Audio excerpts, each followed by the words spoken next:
welcome to the first Tech Curve. I'm Jayson Chandler. And I'm Doran. And we're here to talk about the brand new, awesome looking MacBook. Even though I don't like Macs, but MacBooks. So first on our agenda is turning it on. Pretty basic.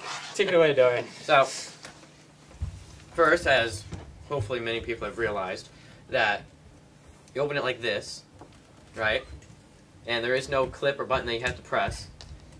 And then the power button, right here. And it will make a chime to tell you that it's on. There we go. So, It's like a little beam. now while this is booting, Jayson, how much do you know about the MacBook? Absolutely nothing. I am true to my PC roots. Alright. So, what do you think? I think that teachers are going to love the MacBooks. Even though I'm not a big PC fan, it's pretty simple, straightforward, it looks pretty slick and sexy. Most teachers are going to love it. Love it. Love it. Yep, so, have you used a Mac before? I have my own Mac. It was one of the old G4s. So, one of the old starter 8th grade laptops. But this one's about like 17-inch screen or something like that. Maybe 12, I don't know. This is 15. No, 15. it's 13. 13. Okay, 13. My bad. But I've only used it a couple times. I personally would rather use a PC. And thank you, Mr. Mysterious Man. So while we get the opening screens on, we're gonna pretty much go over the opening login screen. Okay. So here we go. We're logging in. You're gonna come out to a screen like this. And now the power cord, unlike the previous PC ones, this is completely magnetic based. Ooh. So I can just take it, and it doesn't matter which way is up, either or. Oh, gotta show it. Gotta show it. And if I can find Like rough passing this. Oh.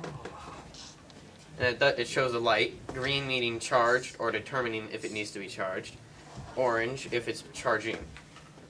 So, now, basically you have, one is the CD-ROM, which is located on the side, and it's a slot load, which means that you can just take a CD, which I have right here. And instead of having to take a tray out or anything, We could have totally used the Ray Charles hits. sorry, Oh, I'm sorry. you just push it in a certain amount, and it'll take it in the rest of the way, and automatically mount it. Mount it meaning it'll put it on the desktop instead of using my computer. So, now, when you first look at this, you'll see a lot of different things. For one, there's no start menu, and the way it works on a Mac is that all the applications down here at the bottom, they use, close that, they use just little links, like in the quick access bar. You have Firefox, NeoOffice, which are going to become standard, and then you have all sorts of other applications that are on the laptop, which we'll get into later.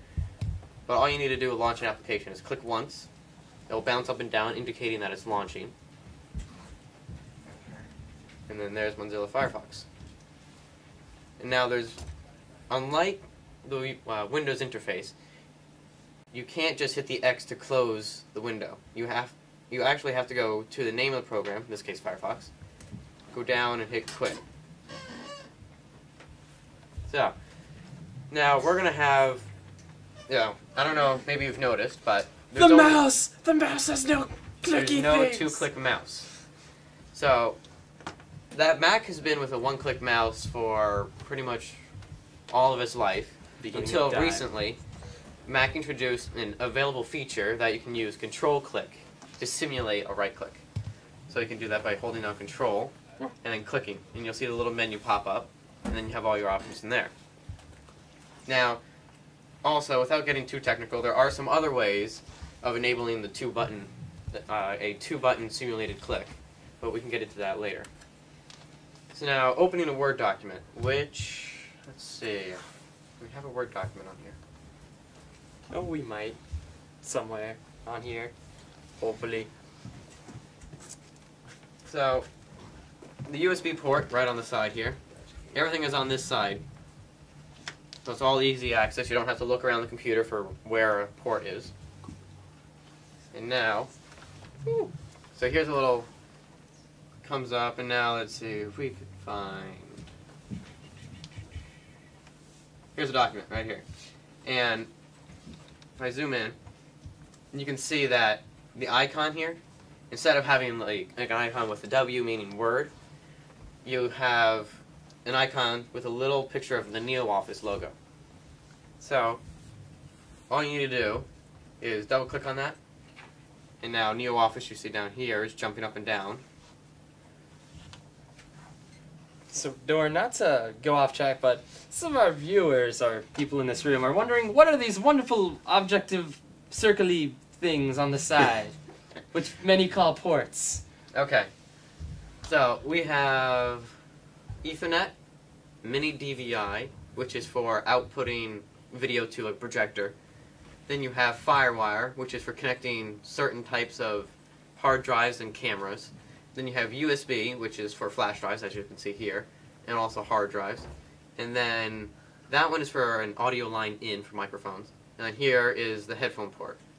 Not to be sounding like a primitive monkey, but what's Ethernet? Ethernet is the cord that you can plug into other computers, and it's basically wireless, but instead of being wireless, you have wires. So it allows computers to talk to each other. Sweet. And now carry on with your explaining of other programs in this wonderful box. So, back to going to Word here. As you can see, all you needed to do is double click, and now NeoOffice automatically opened it and converted it. So here's my Word document, and I can edit that and save it as a Word, or I can save it as a NeoOffice document. So now you can quit this.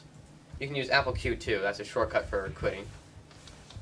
And whenever you use a flash drive, you have to, when it comes up, you can see in the little sidebar, you have a little quick link to it, but also it comes up on the desktop.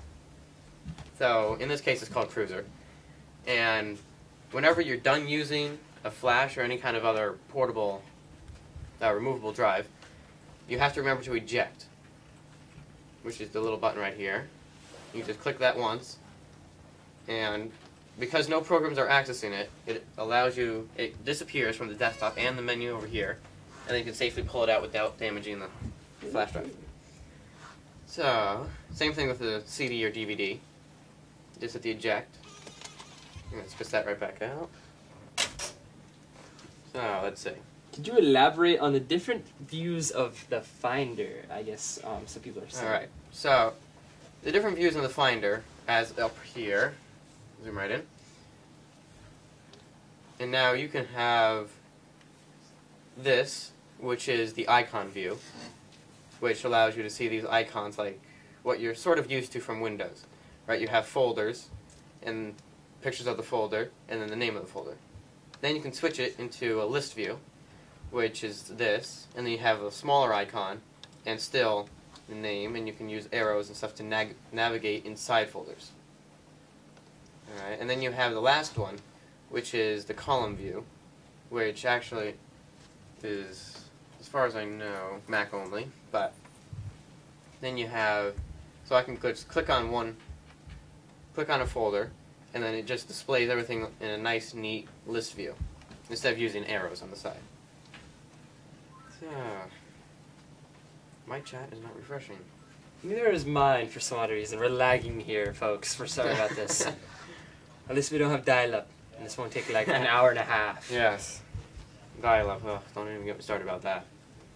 So, I guess another question that's coming up is how files go to image or movie or documents. We're kind of confused. More information, on this. please. More info would be dandy right now, because right now that's a little bit broad. Anyway, so here's my cat. So as you can see, the background here, you can see right up in the corner, you have the date and time that you logged in, which can be useful for, say, if you wanted to wonder if you were trying to diagnose a problem. And some problems can result from having the computer on too long or not logging out and logging back in. which, without getting too technical, helps recycle some information. So I'm guessing they sent us more information. Explain how most of you have home already or a default folder. Okay. Yes. Have documents and pictures. It's basically the same on Mac, and you can pull this right up, and it on your little menu side, the sidebar right here, you can see the little home, and that's your home folder, which is like basically your own personal document set. And then you have your desktop, which is right here. Everything on the back here. Like this folder right here called desktop, that would be in this folder of desktop. Kind of ironic. But then you have documents, which is for Word files and NeoOffice now. And you can have all sorts of, basically any type you want in there. Then you can have movies, which is the default saving location for all movies. Music, your iTunes library, and so on. And then you have pictures for your iPhoto library and other pictures if you want. And then you have, well, those you have to be a more advanced user, but public is for sharing files over the network with other computers. Sites is for hosting your own website. My Apps is where you can put applications or application installers. And then the library contains certain information about your user itself, your personal preferences. Sweet. So, Doran, I hear in the bush that you're a pretty magical guy, and some people are asking about some quick links, some like Apple Q, Apple I, Apple C. Can you like explain on this? Now, for almost every command on a Mac, you have little shortcuts. Some of them include Apple I, which shows information, which pops up this little information tab, and you can get all sorts of like information, like how size, the location of it, when it was created, where it was created, who created it, and then you can change the color label. So if I wanted to change the label of my apps here, I can go and click blue. Now, as you can see, there's now a little blue highlight around the name of the folder. Where are your wonderful Apple buttons? Right there, right beside the space bar, I guess? The little Apple-looking thing. And then this and it's actually, they're calling it Command key now instead of Apple key. But they're both the same thing. So, and then you have Apple C, which is copy. So you select something, you go Apple C, and then Apple V. And now it will duplicate the folder, and I'm not going to have it do all that. It's like a wizard.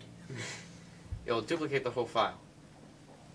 You can copy and paste wherever you want. Like I copied that folder here, I can go over to my desktop and hit Apple V and paste. And now you see it's being created right here. So, then you have Apple X, which, oh, hang on, is there an Apple? His tricks are running out. Yeah, well, I'm just thinking, Apple X usually doesn't work, that's the only, but Apple X is cut, and, yeah, I'm surprised it's there. Well, we're getting close to closing up our show anyway, so thanks, folks, for watching our show if you're not already stabbing your eyes out. We're extremely sorry, but thank you, Doran, for showing us the ways of the wonderful Mac. So we'll catch you guys next week, we hope. We hope. This is protected by a Creative Commons Attribution Share-alike license.